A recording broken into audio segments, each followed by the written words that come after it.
नमस्कार साथियों, आप सभी का एक बार फिर से स्वागत है हमारे YouTube चैनल लेट्स डिस्कस में। प्यारे साथियों, आज हम पढ़ने और समझने वाले क्लास 10th का सब्जेक्ट विज्ञान होगा और जो कि चैप्टर नंबर 10 है। इसके जो मोस्ट इम्पोर्टेंट MCQ या कहे तो ऑब्जेक्टिव क्वेश्चन आंसर डिस्कस करेंगे।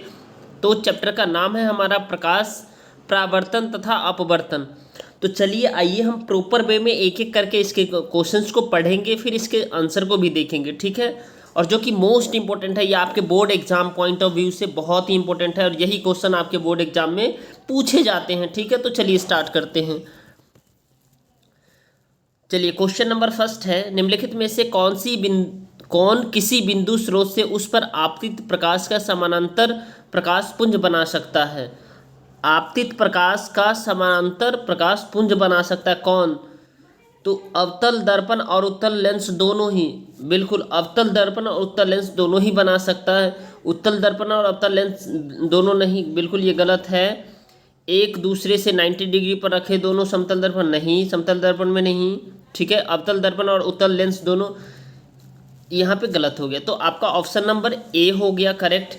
अवतल दर्पण और उत्तल लेंस दोनों में ही क्या हो सकता है, मतलब आपतित प्रकाश के समांतर प्रकाश पुंज बन सकता है, ठीक है। तो आपका आंसर ऑप्शन नंबर ए हो गया। अब हम सेकंड देखते हैं क्वेश्चन, बहुत ही आसान है। 10 मिलीमीटर लंबी कोई सुई किसी अवतल दर्पण के सामने ऊर्ध्वाधर रखी है, ठीक है। इस सुई का 5 मिलीमीटर लंबी प्रतिबिंब दर्पण के सामने 30 सेंटीमीटर दूरी पर बनता है। दर्पण की फोकस दूरी निकालिए। तो दर्पण की फोकस दूरी निकालना है, तो ये देखिए आपको सिंपली जो है ना, दर्पण की फोकस दूरी ये कितना -20 सेंटीमीटर हो जाएगा। लेकिन ये कैसे होगा इसे समझते हैं। तो ये जो दर्पण के जो है ना, ये प्लस में 30 हो जाएगा, ठीक है। सॉरी, माइनस में 30 हो जाएगा और ये प्लस में आपका 10 हो जाएगा, ठीक है। तो इसको जब माइनस करेंगे, क्योंकि प्रतिबिंब दर्पण के सामने है तो ये माइनस में जाता है वैल्यू, ठीक है। और उसके बाद अवतल दर्पण है, ठीक है, लंबी है, ठीक है, अवतल दर्पण, तो इसमें हमेशा ये प्लस में होता है। तो 30 में से -30 में से +10 अगर माइनस करेंगे तो -20 हो जाएगा। तो आपका ऑप्शन नंबर बी करेक्ट हो जाएगा, राइट। अब चलिए क्वेश्चन नंबर नेक्स्ट देखते हैं। निम्नलिखित में से किस स्थिति में कोई अवतल दर्पण बिंब से बड़ा वास्तविक प्रतिबिंब बना सकता है। किस स्थिति में जो है ना बिंब से बड़ा और वास्तविक प्रतिबिंब बना सकता है? जब बिंब दर्पण के वक्रता केंद्र पर हो, नहीं, यहाँ तो कभी नहीं हो सकता। जैसे ये है, आप देख पा रहे हैं यहाँ पे, ये सेंटर ऑफ कर्वेचर होता है, ठीक है, ये सेंटर ऑफ ये पोल होता है, ठीक है। तो इस पे जो है ना देखिए, जैसे इसमें उसके बाद कह रहा है जब बिंदु दर्पण के ध्रुव और फोकस के बीच हो, नहीं, यहाँ पे भी नहीं होगा। जब बिंदु दर्पण के फोकस और वक्रता केंद्र के बीच हो तब होगा। तो ऑप्शन नंबर आपका जो है ना आंसर हो जाएगा आपका C4 चेन्नई, ठीक है, ये आपका आंसर हो जाएगा। नेक्स्ट है क्वेश्चन, ये अच्छा सा क्वेश्चन है, बहुत ही अच्छा क्वेश्चन है ये, ठीक है। इसमें दिखाया गया कि किसी प्रकाश किरण को माध्यम ए से माध्यम बी में गमन करके दर्शाया गया है। माध्यम ए के सापेक्ष माध्यम बी का अपवर्तनांक है। माध्यम ए के सापेक्ष जो माध्यम बी का अपवर्तनांक कितना है, ठीक है, ये बताना है आपको, राइट। चलिए, तो इसका जब आप निकालेंगे जो है ना प्रॉपर वे में, तो आपका निकल के आएगा √3/2 आएगा, √3/2 आएगा इसका वैल्यू, ठीक है। तो बी का जो अपवर्तनांक है वो आपका जो है ना क्या आ जाएगा, √3/2 आ जाएगा, ठीक है, ये आपका आंसर हो जाएगा। तो आपका ऑप्शन नंबर क्या है, ए इज करेक्ट है, राइट। उसके बाद नेक्स्ट देखते हैं क्वेश्चन हमारा नेक्स्ट है क्वेश्चन नंबर 5 है। ये भी बहुत अच्छा सा क्वेश्चन है, ठीक है। चलिए इसे पढ़ते हैं फिर समझते हैं। कोई प्रकाश किरण जो इसमें दिखाया गया है, ठीक है, यहाँ से आया, फिर यहाँ से इस यानी बी की ओर मुड़ गया, ठीक है।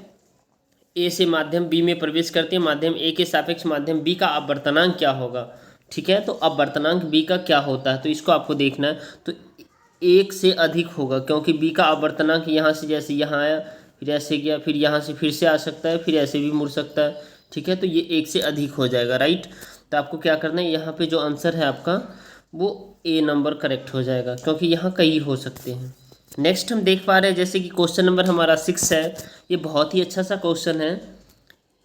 चित्र में जो दिखाया गया अनुसार प्रकाश पुंज किसी बॉक्स के छिद्रों तथा छिद्रों ए तथा बी से आपतित होकर क्रमशः छिद्रों सी तक डी से बाहर निकलते हैं। वाक्य के भीतर निम्नलिखित में से क्या हो सकता है, यानी जो सेंटेंस है उसके बीच में क्या हो सकता है इस सारे प्रोसेस के अकॉर्डिंग। ठीक है, जैसे यहाँ देखिए, यहाँ से लाइट आ रही है, यहाँ भी लेंस पे पड़ रही है, यहाँ भी। ठीक है, अब बता सकते इसमें जो है ना।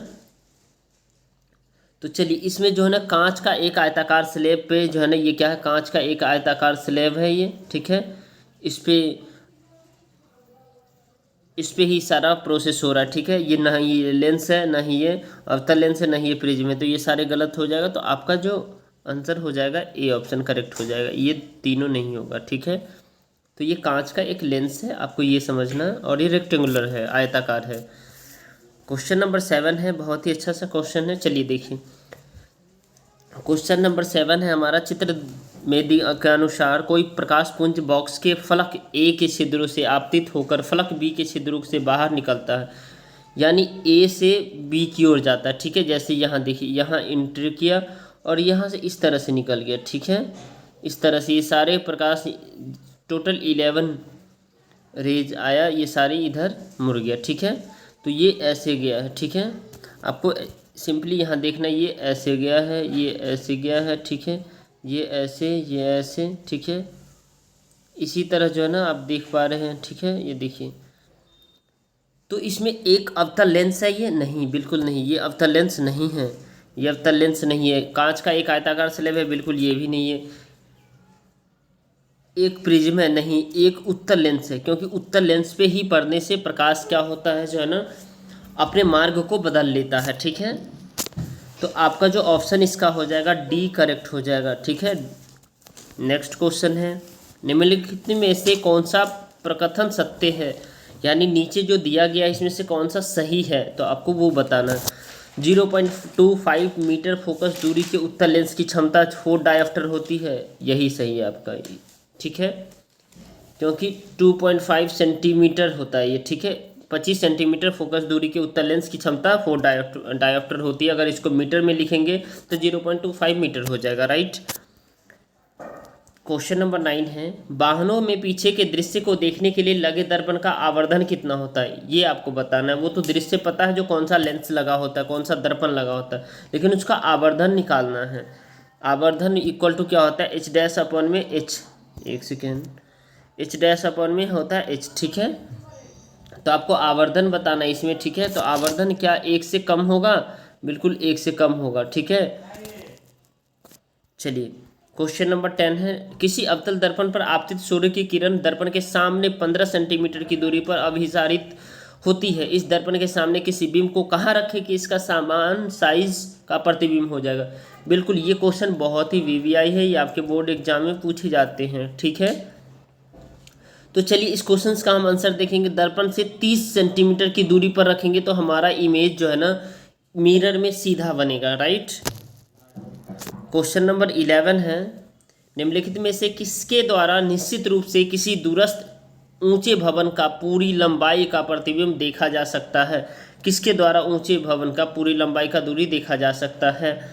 तो आपका जो है ना केवल अवतल दर्पण, बिल्कुल अवतल दर्पण के द्वारा भी देखा जा सकता है, केवल उत्तल दर्पण के द्वारा भी, केवल समतल, यानी अवतल, उत्तल और उपरोक्त सभी। तो आपका डी ऑप्शन करेक्ट हो जाएगा, क्योंकि सभी के द्वारा आप देख सकते हैं, तो ऑप्शन नंबर डी करेक्ट हो जाएगा। ठीक है, क्वेश्चन नंबर 12 है, ये अच्छा क्वेश्चन है। ठीक है, टॉर्च, सर्च लाइट तथा वाहनों की हेडलाइटों में बल्ब कहाँ लगा होता है? टॉर्च, सर्च लाइट तथा वाहनों के हेडलाइटों में बल्ब कहाँ लगा होता है? तो इसमें जो है ना परावर्तक के ध्रुव एवं फोकस के बीच नहीं, ये नहीं होगा। ठीक है, वो परावर्तक के फोकस के अत्यधिक निकट, बिल्कुल परावर्तक का जब फोकस होता है उसके निकट होता है, तो आपका ऑप्शन नंबर बी करेक्ट हो जाएगा। उसके बाद नेक्स्ट है क्वेश्चन नंबर 13 है, परावर्तन के नियम लागू होते किस पे लागू होते हैं? परावर्तन के नियम जो किस पे लागू होते हैं? केवल समतल दर्पण पे नहीं, केवल अवतल दर्पण पे नहीं, केवल उत्तल दर्पण में नहीं, सभी दर्पणों पर चाहे किसी आकृति का हो भी क्यों ना हो। तो आपका ऑप्शन नंबर डी है, सभी दर्पण पे होगा। ठीक है, सभी दर्पण पे होगा। चलो क्या मांगूंगा तो पूछ। क्वेश्चन नंबर क्वेश्चन नंबर हम 14 देखेंगे। वायु से कांच के आयताकार स्लैब पर आपतित किसी प्रकाश किरण का गमन पथ से 4 विद्यार्थी ABCD ने चित्र 10.5 यानी इसमें दिखाया गया। ठीक है, तो इसमें जो ABCD है यहाँ देख पा रहे हैं जैसे, ठीक है, ABCD, ठीक है, ये रहा आपका दर्शाए अनुसार आरेखित किया है, इनमें से कौन सा सही है।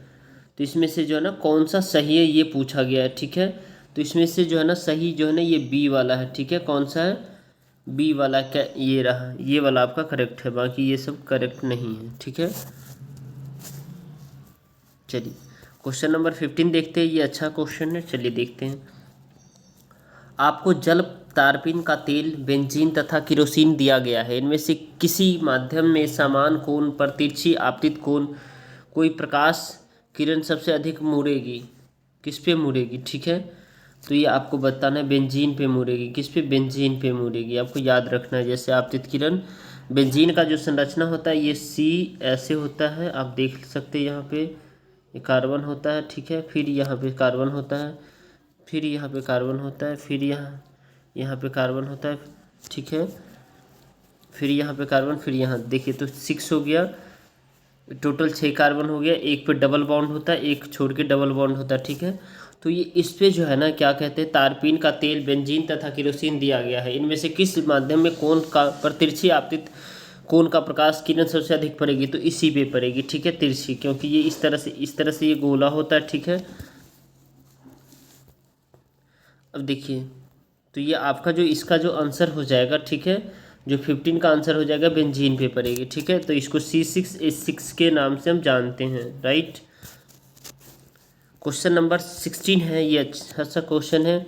किसी अवतल दर्पण पर चित्र 10.6 में जो दिखाया गया है, ठीक है, अनुसार आपतित की प्रकाश किरण के निम्न आरेख में कौन सा सही है, इसमें से कौन सा सही है। तो ये आपको बताना, ये सारे आरेख है ABCD। ठीक है, तो इसमें से कौन सा आरेख सही है। तो इसमें से जो है ना ये वाला आरेख सही है, क्योंकि ये इस तरह से प्रकाश जाएगा, फिर यहाँ फोकस से होकर के गुजरेगी। ये पोल है, ये सेंटर ऑफ कर्वेचर है, ये फोकस है। ठीक है, तो आपका ऑप्शन नंबर D करेक्ट हो जाएगा।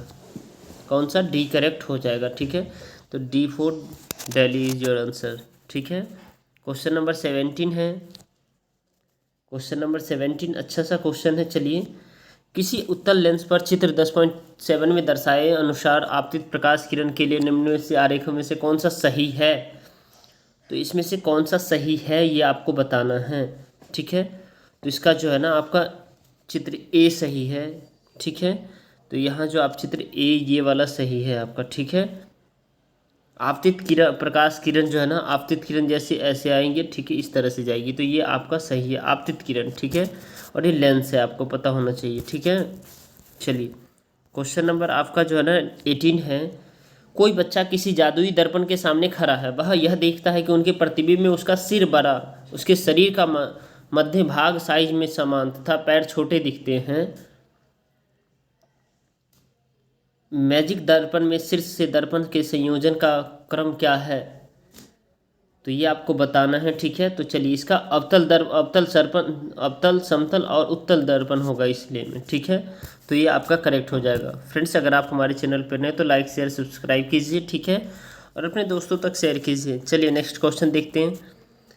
निम्नलिखित में से किसके द्वारा अनंत पर स्थित किसी बिंब का प्रतिबिंब अत्यधिक छोटा होता है। अनंत पर किसी बिंब का प्रतिबिंब छोटा होता है, तो आपका जो है ना अवतल दर्पण, उत्तल दर्पण, अवतल लेंस तथा उत्तल लेंस इसी पे छोटा होता है, याद रखना है आपको। ठीक है, चलिए तो थैंक यू फॉर वॉचिंग।